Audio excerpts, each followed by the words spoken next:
Imagine waking up one morning. It's a Tuesday. Nothing special about it. You pour your coffee, sit down at the kitchen table, and for whatever reason, maybe it's a commercial you saw, maybe it's a conversation at work, maybe it's just that quiet voice in the back of your head that's been getting louder lately. You open your phone and you Google one simple question. How much do I need to retire comfortably in America? And the number that comes back hits you like a punch to the chest. $1.2 million. Some calculators say more. And you're sitting there at 42 or 45 or 48 with maybe 30,000 in a 401k you haven't looked at in 2 years. A savings account that technically exists but never seems to grow, and a mortgage that still has 19 years left on it. And in that moment, something shifts in you. Not panic exactly, something quieter and heavier than panic. It's the feeling that you waited too long, that the window closed while you were busy living your life, paying your bills, raising your kids, surviving.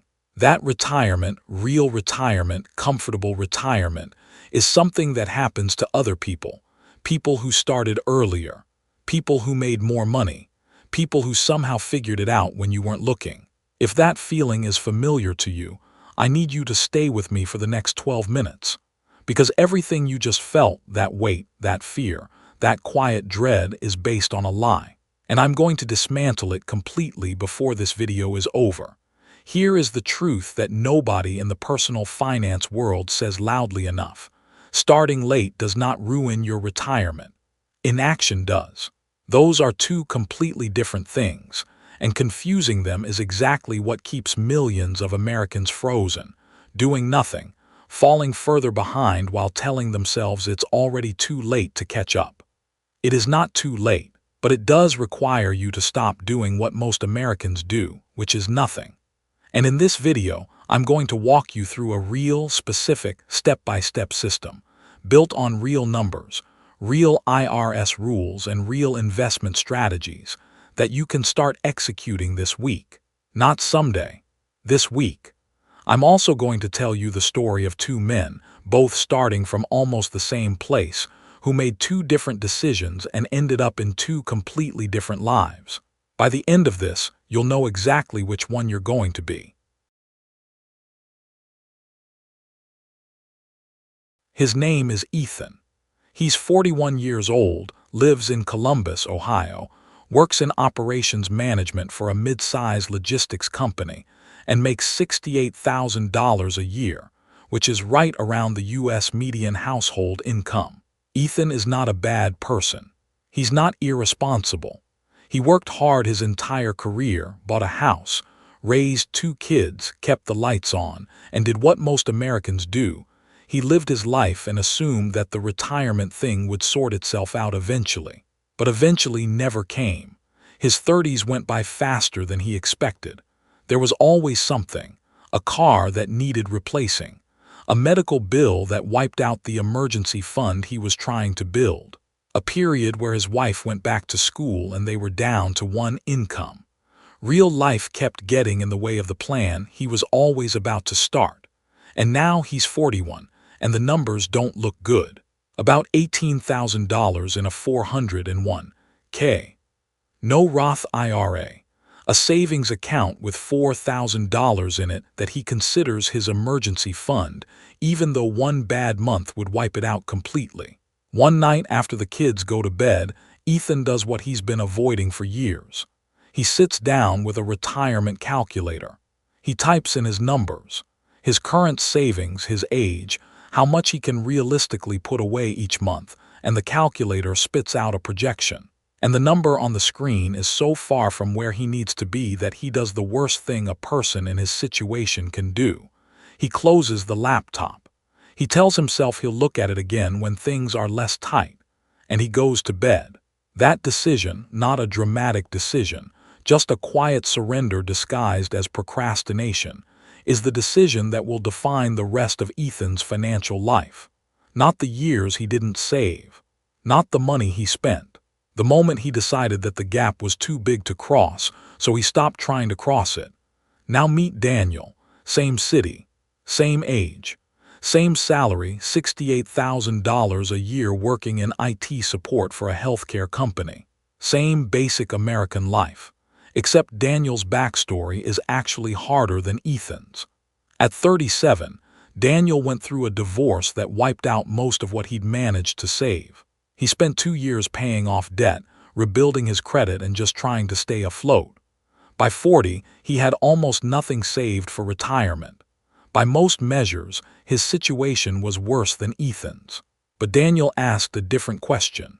Instead of asking how far behind he was, which is a question that produces shame and paralysis, he asked, "What is the absolute minimum I need to do right now to make sure I'm not completely broke at 65? That's a different question.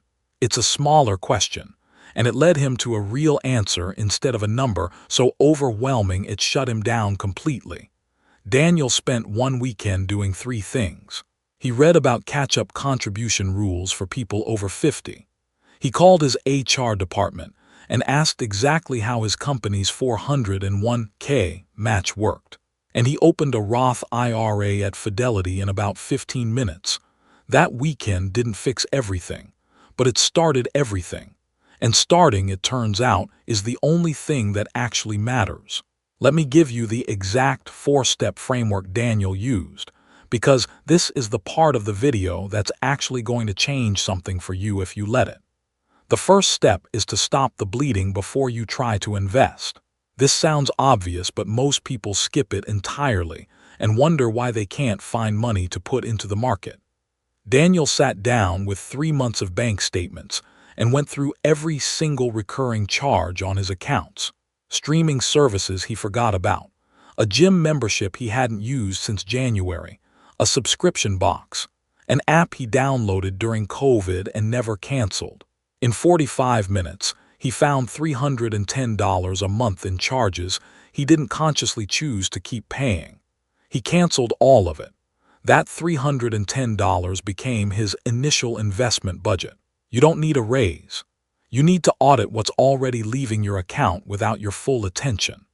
The second step is to capture your employer match before you do anything else, because your employer match is the single highest guaranteed return available to any American investor, and most people are leaving it completely on the table. Here's how it works. If your company matches 50% of your contributions up to 6% of your salary, and you're making $68,000 a year, that means if you contribute $4,080 annually, your employer puts in another $2,040. That's a guaranteed 50% return before the market does a single thing. Daniel wasn't contributing at all.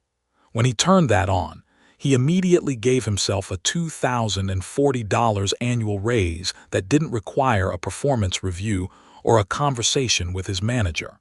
If you are not contributing at least enough to capture your full employer match, you are refusing free money. That is the starting point, not index funds, not Roth conversions. The match, start there. The third step, and this one is specifically for anyone watching who is 50 or older, is to use the IRS catch-up contribution rules that exist specifically for people in your situation. Most people have never heard of this.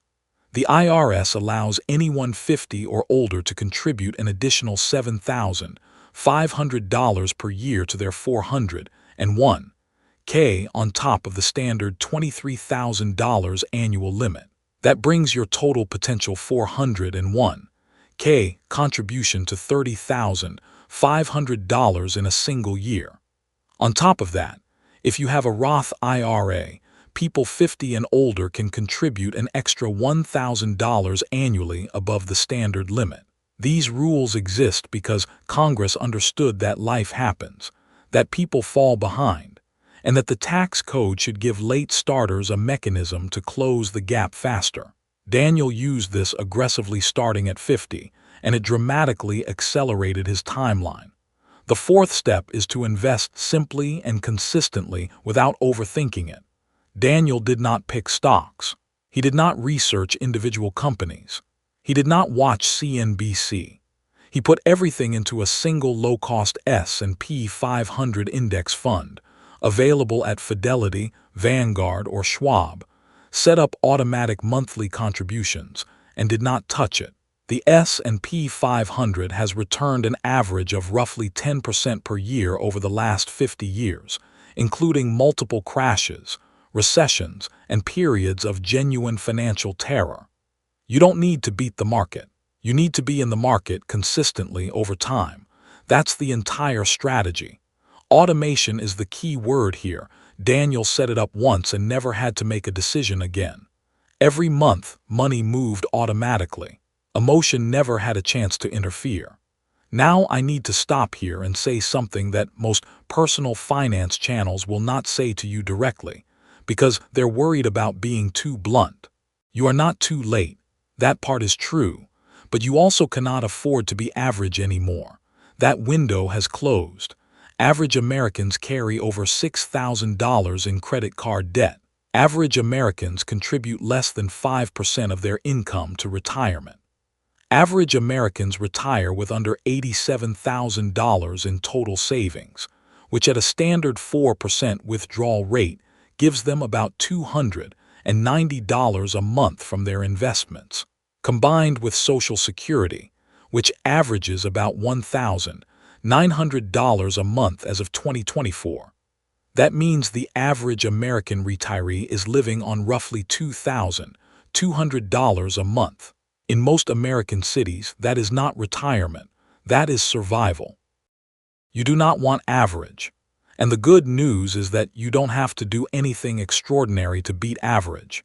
You just have to be consistent where most people are inconsistent, patient where most people are impulsive, and intentional where most people are passive. That's it. The gap between a comfortable retirement and a painful one is not income. It's not luck, it's behavior. Let me show you exactly what Daniel's system produced in real dollars, so this doesn't feel abstract. Daniel started at 41 with almost nothing.